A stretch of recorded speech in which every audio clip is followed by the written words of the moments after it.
Alright, what's good YouTube? It's your boy Car Views by KJ, man. Just had to make a video from the Hellcat so I can tell y'all pretty much what I've been going through. I wrote some questions down so it's a little bit more fluent, so bear with me. I'll probably do some cuts in here and stuff like that. But the first question is, would I ever get another Hellcat? Oh, well, with that being said, this video is pretty much about, I'm thinking about getting rid of my Hellcat and getting something else, but we'll get to what I'm getting at the end of the video, so make sure you watch the full video to the end. Alright, would I ever get another Hellcat? I feel like, yes, I would get another Hellcat. If anything, I'll probably get another color because I'm not really a rap fanatic, or I never had a rap or anything like that. And from what I've seen, I think it's a little bit more maintenance. I'd rather get a nice paint job that I actually like and I can stick with forever, and then just get that ceramic coated.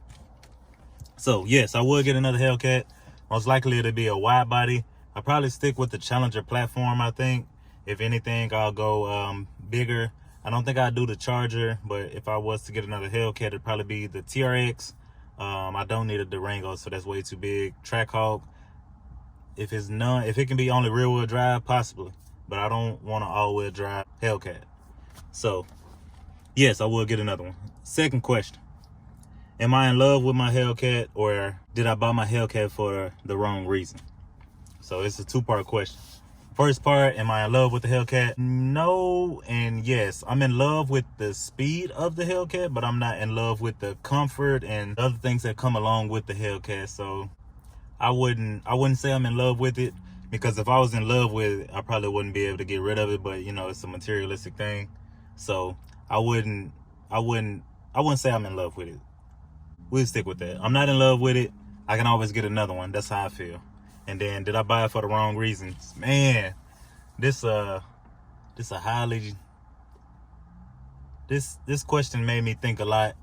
So I think I did. I think I did buy it for the wrong reason. But with that being said, I didn't buy it, and it didn't put me in a financial bind. It didn't put me in a financial bind by buying it. So I feel like it didn't hurt anything by me buying it. So, but I did buy it. I did pretty much buy it for YouTube, because I ain't gonna lie, I seen everybody getting Chargers, Challengers, new cars, new vehicles, things of that nature. I was originally looking for a Terminator, a 03, 04 Terminator Mustang, but with it being manual and I was going on deployment, my wife wouldn't be able to move it and everything, so I didn't want to get a manual car and leave her with it, pretty much. So I went with the Hellcat. I was looking for a Scat Pack originally, a brand new Scat Pack, but then I was like, man, I can get a used Hellcat with low miles. I bought this car with, I think it was, let's see, the 18,000. I think I bought this car with 18,000 miles or like 20,000 miles. So that's super low. It's a 2016, and it is for sale. But yeah, I feel like I kind of bought it for YouTube, but at the same time, I bought it for like a prize to myself, I feel. Because I was driving a Buick. I drove it for like a year or two, just to stack my bread up a little bit. You know, we was buying a house. I didn't want to put us in a financial bind, things like that. So that's why I got it. I got it to have fun. I didn't think I would blow up on YouTube, but I thought it would help my YouTube. And truthfully, the older cars help my YouTube. So my Fox body, which I sold, it is sold. My Fox body, my Buick, and Fox body, Buick. It's one other car that did pretty good on there. Oh, my box Chevy. I don't know what I'm thinking. It's in the shop right now. That's why I'm not thinking about it. But yeah, so those three cars pretty much are way surpass the Hellcat on as far as video views and stuff like that. This car is not obtainable by the normal, like everybody not going out buying a Hellcat. So I feel like it's unrealistic. It's an unrealistic car for some people. It's a lot of people's dream car. So I think people watch it for that. But as far as like the content and stuff like that, it's not relatable at all. It's not relatable at all. So yeah, man, I think I bought it for the wrong reason, but I have enjoyed it. I enjoyed every minute that I've ridden in it. Only thing I don't like is daily driving it to work. Because I don't know if it's me, but it kind of hurt my lower back, man. I think I might be getting old. I just turned 29. But that's that question 2. Question 3, would I recommend it? would I recommend someone to get a Hellcat in this market right now, with this sellers and buyers market right now? Yes, I would recommend you get one, just to experience it, or even if you can rent one just to get the experience. It's a crazy experience. It's not an out of body experience, I don't think, but it's definitely like something you can't get out of a normal car. So I would recommend somebody. You really only biting a bullet on a few $1,000s. So if that few $1,000s would hurt you, like make or break you, don't get a Hellcat at all. Don't get a Hellcat at all. Start with a RT, start with a Scat. You know, ain't nothing wrong with those. I drive my wife Jeep. It's a V6. She got a Grand Cherokee. It's a V6. Like, it got enough get up and go to move around through traffic. You know, it look good, get good gas mileage. So start there, and then like you can either work your way up, use that car as a daily, and then boom, you can bump up to the other one. That's what I would do. How much do I pay? How much do I pay for my Hellcat? Gas, payment, insurance, and maintenance. So gas, I feel like more than twice a week almost. Okay, I fill up once. Say if I fill up on Sunday. Say if I fill up tomorrow, by Wednesday, Thursday, it's kind of looking a little scary. It's probably got like 100 miles to go, so I gotta top it off before the end of the week so it can last me. Because I live pretty far from work. I live like 30-40 miles, well, like 30 miles away from work.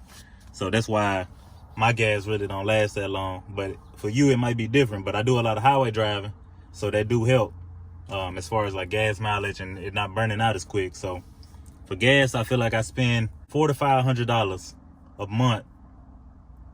No, not $400 to $500. I'm sorry. If it's $60, $70 to fill it up, times that by, to be on the safe side, times that by 6. 6 times 6, 36, or 360. So it's close to $400. I just did some quick math right there. Almost $400 a month.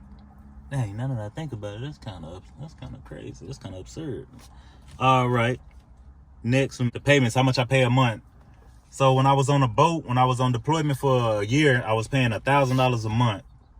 I was paying $1,000 a month just because I wasn't home and I wasn't spending money on gas and stuff like that. So I had a little bit more money to, you know, play with.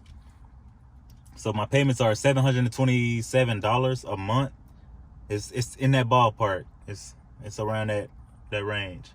So I pay like $727 a month now, and then my insurance is $130 a month, which is, so I'm paying roughly close to $1,000 a month. And if you add gas and everything, it's almost $1,500, like $1,500 a month.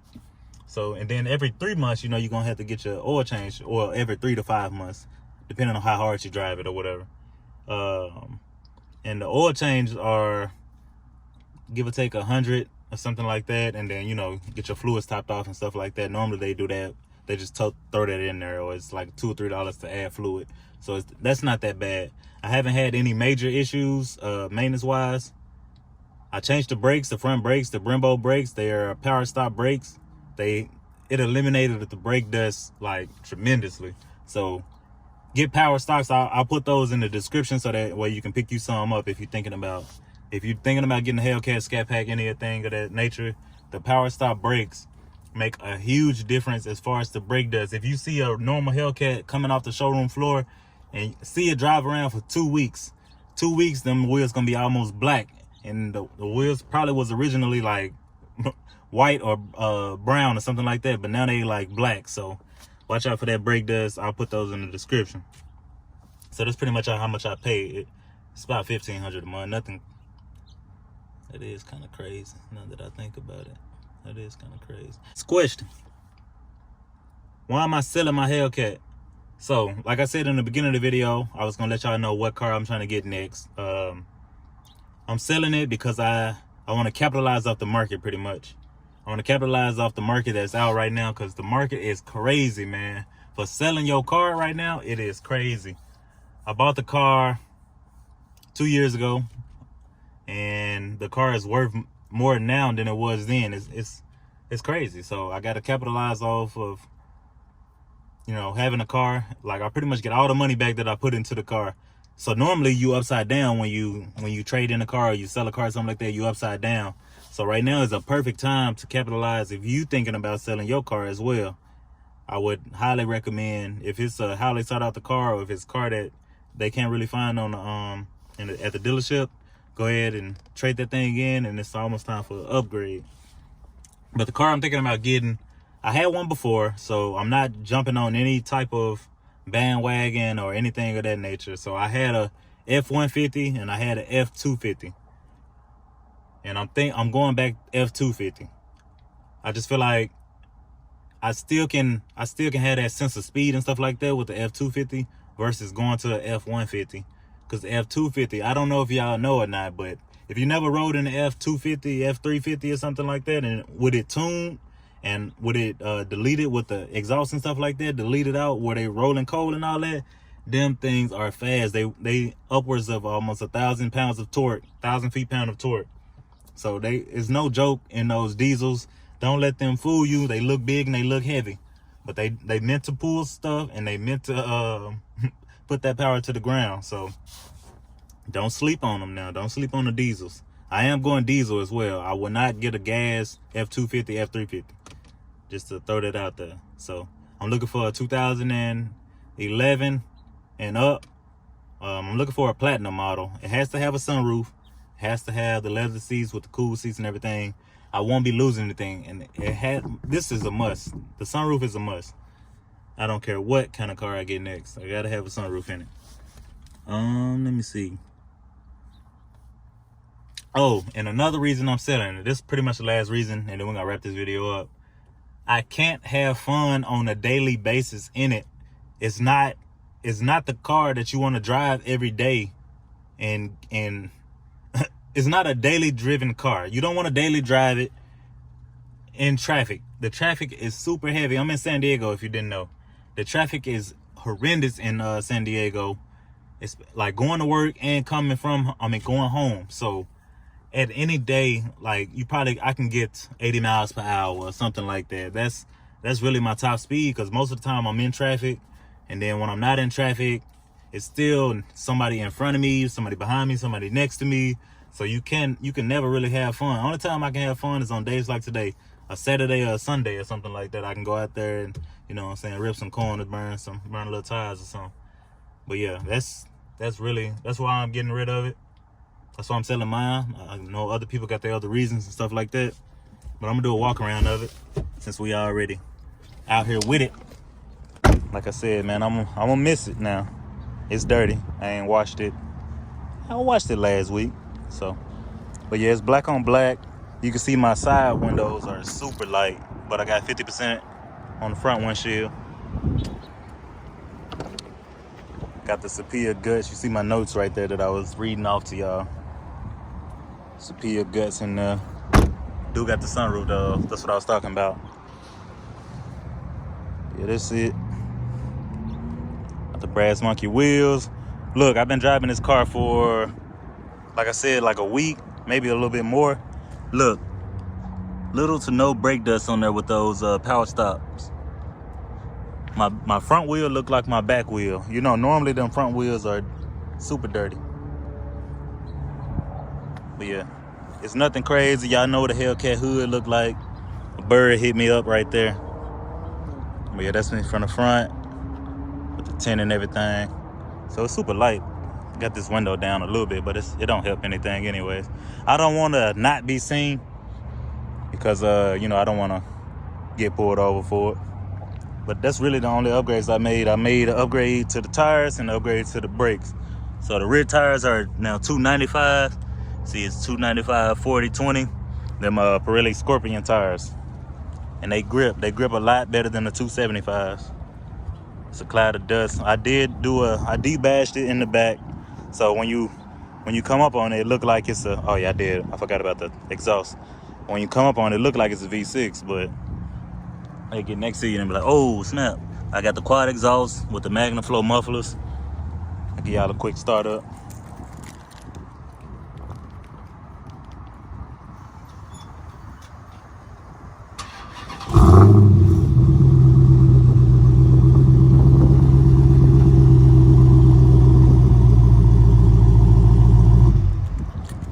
warm, so it ain't gonna be too loud. I did make an upgrade to the sound system. You see the kicker amp right there, but you see the kicker amp, you're probably like, man, where the speakers at? Speakers down here. I got 2 kickers in there, ready to go. They sound good too. I got a bass knob in there, in the right under my feet, right next to my feet, I guess you can say. Yeah, that's pretty much it, man. That's the cat.